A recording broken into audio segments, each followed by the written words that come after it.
अस्सलाम वालेकुम जुनैद भाई। ये अभी मैंने आपसे बात की थी और ये आप जो इतना नॉन सीरियसली इस बात को ले रहे हो कि आपको ये मजाक लग रहा है कि ये फेक न्यूज़ है और नंबर झूठे हैं और ये कोई बीमारी इतनी नहीं, ये बहुत ख़तरनाक बीमारी है। मैं फ्रंट लाइन पर हूँ, मैं अपने 1000 बेड के हॉस्पिटल के अंदर जो एक्सपर्ट्स हैं मैं उनमें से एक हूँ। हम लोग दिन रात काम कर रहे हैं। आमतौर पर मैं 10 पेशेंट का ख्याल रख रहा होता हूँ। अभी 2 डॉक्टर एक वक्त में होते हैं जो हर मैं 40 का ख्याल रखता हूँ, वो 40 लोगों का ख्याल रख रहा होता है। और पता है, ये ज़्यादातर लोग वही आ रहे हैं कि जो लॉकडाउन का रिस्पेक्ट नहीं करते हैं, जो कि मिल रहे हैं, घूम रहे हैं, फिर रहे हैं, जो नमाज पढ़ने भी जा रहे हैं, जो अपने माँ बाप से भी मिल रहे हैं, जो आप भी कर रहे हो। ऐसे थोड़ी होता है यार। अभी यहाँ पे एक रशियन चर्च है जिसने, हम लोगों ने जब लॉकडाउन लगाया था तो उस रशियन चर्च के बड़े ने यही बोला था कि ये घर में बैठने का टाइम थोड़ी, ये तो खुदा से नाराज़गी की बात हो जाएगी। ये तो खुदा के पास आने का मौका है कि खुदा के पास आओ और गिड़गिड़ा के बोलो कि माफ़ कर दे और ये बला टल जाए। पिछले 2 हफ्ते में इन लोगों के उस चर्च के 50 लोग मर गए।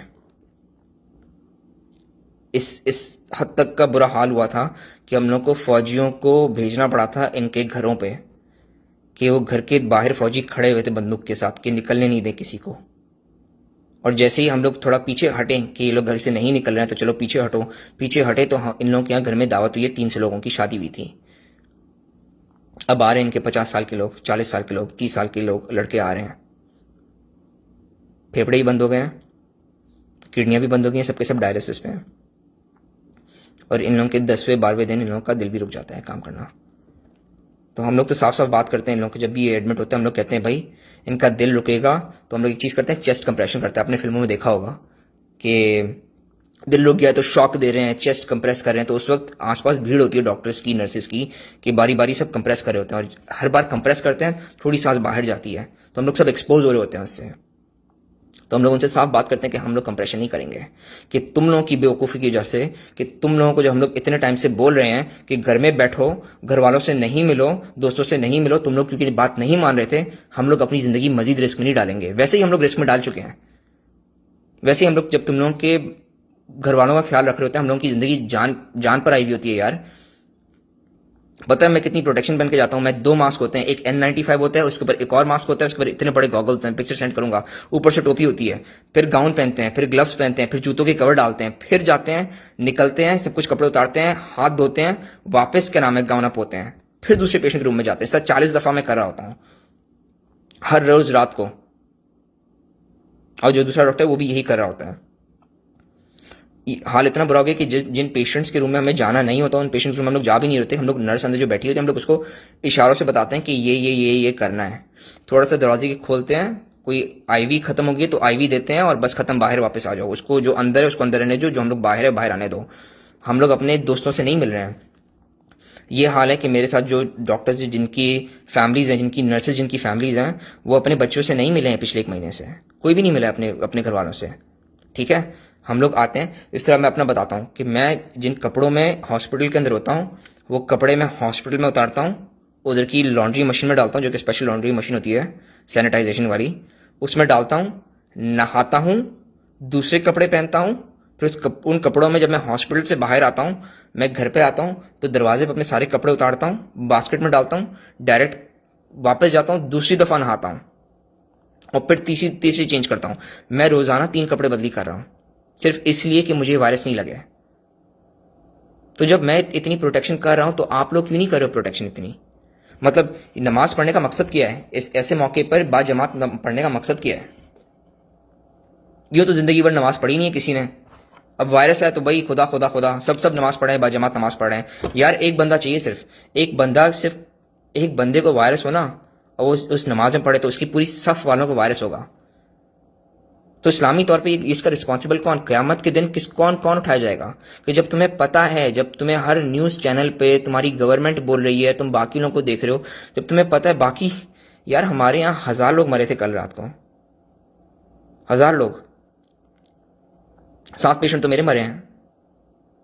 तो यार इसको प्लीज इतना इतना लाइटली मत लो। ये कोई वक्त नहीं है कि आप नमाज पढ़ने जा रहे हो, आप अपने माँ बाप से मिलने जा रहे हो और आपके माँ बाप दूसरे दूसरे अपने भाई से मिल रहे हैं। तो फर्ज करो एक बंदे को है, फर्ज करो मुस्तफ़ा को खुदा ना खास्ता किसी से वायरस लगाए, अपने दोस्त से वायरस लगाए, उसको शुरू के 10 दिन में कुछ भी नहीं पता चलेगा, ठीक है, कोई सिम्टम नहीं आएगा, कोई खांसी कोई नजला नहीं आएगा, पर वो वायरस से इन्फेक्ट कर रहा होगा। सिर्फ बात करते हो ना, सामने भी खड़ा होता है, उसे महसूस होता है ना कि उसके चेहरे पे हवा लग रही होती है, कुछ लोग बात करते हैं थूक उड़ते जाती है, ये सारी वायरस से भरा हुआ है यार, ठीक है। तो ये आप मिले हो, आपको तो कोई बाजार सिम्टम नहीं आ रहा, आपको सिम्टम आएगा 10 दिन बाद, जब वो खांसी, गले में इच होगी, सांस फूलने लगेगी, ये 10 दिन बाद आती हैं सारी चीजें। शुरू के 10 दिन कुछ नहीं होता आपको, पर आप इन्फेक्ट कर रहे होते हो। तो अगर मुस्तफ़ा को हुआ है तो उसने आपके वालिद साहब को दिया, उसने अदनान को दिया, उसने बाकी आपकी बहनों को दिया, ठीक है, अपने बहनोइयों को दिया, और उसने आपको दिया, आप घर पर आए, आपने अपनी अपनी बेगम को दिया, अपने बच्चों को दिया, आप नमाज पढ़ने गए, आपने उन लोगों को दिया, ठीक है। तो इसका जिम्मेदार कौन? ऐसी ऐसी नमाजों का मकसद क्या है कि जब आप जा रहे हो और आप लोगों को, और पता है आप शायद बच जाओगे, आपके वालिद साहब थोड़ी बचेंगे इस चीज से। वो वेंटिलेटर पे जाएंगे तो उसका रिस्पॉन्सिबल कौन? उनकी जान जाएगी, रिस्पॉन्सिबल कौन? फिर तो आप डॉक्टर को मारोगे ना कि हम हमारे डॉक्टर ने मार दिया, डॉक्टर ने मार दिया, मारा तो आपने।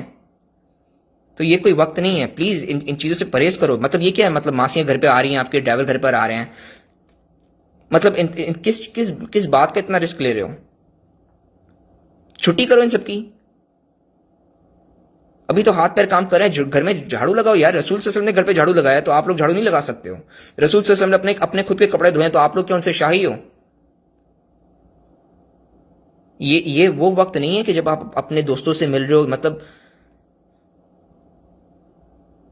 देखो, मेरी एस्टिमेट के मुताबिक ना 1.5 लाख लोगों को कराची में वेंटिलेटर की जरूरत पड़ेगी अगर ये वायरस अपने उरूज पे आया ना। जैसा ये यहां पर उरूज पे आया हुआ है, ये इटली में उरूज पे आया हुआ है, ये स्पेन में उरूज पर आया हुआ है, ये चाइना में उरूज पे आया हुआ है, ये उरूज पे आप लोगों के अगर आएगा ना तो 1.5 लाख, कराची की पॉपुलेशन के मुताबिक 1.5 लाख लोगों को वेंटिलेटर की जरूरत पड़ेगी।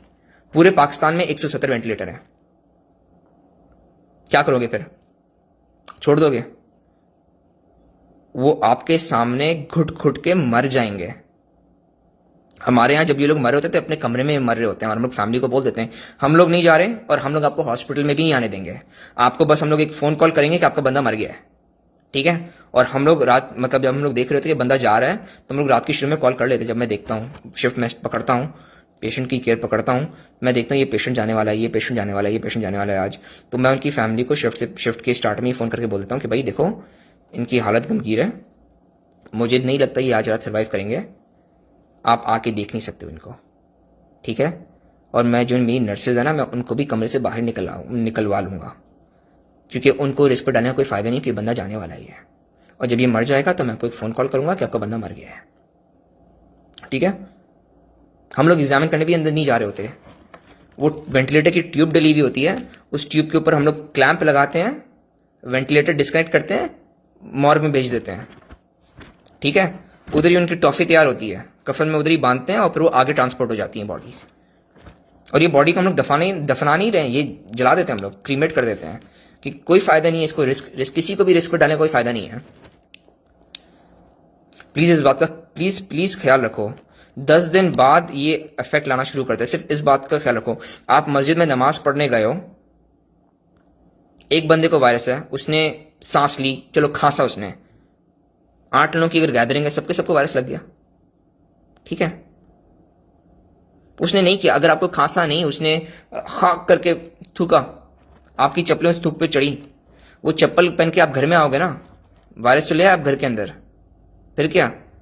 फिर आपकी बेगम की जब डेथ होगी तो कौन रिस्पॉन्सिबल है उसका? मासियां घर में आ रही हैं, ड्राइवर घर में आ रहे हैं, यार ये प्लीज प्लीज ख्याल रखो। मतलब क्या क्या काम नहीं होता क्या? ड्राइवर की इतनी जरूरत है? और जब जब जब आपकी गवर्नमेंट और आप लोग जब सीरियसली लोगे ना, तो एकदम से ये लोग लॉकडाउन लगाएंगे। लॉकडाउन जब ये लगाते हैं पाकिस्तान के अंदर, तो बिल्कुल सब कुछ बंद कर देते हैं ना, पेट्रोल पंप तो फौरन बंद हो जाते हैं, फिर क्या? ट्रांसपोर्ट कैसे करोगे? नेटवर्क बंद हो जाते हैं, बात कैसे करोगे? कुछ भी नहीं कर पाओगे ना। तो क्या घर में राशन भी नहीं होगा? फिर फाके डालोगे घर के अंदर?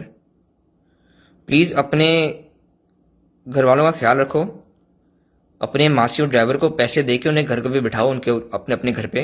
ये मजाक का टाइम नहीं है, ये बहुत सीरियस बीमारी है और हम लोगों को कोई समझ में नहीं आया है।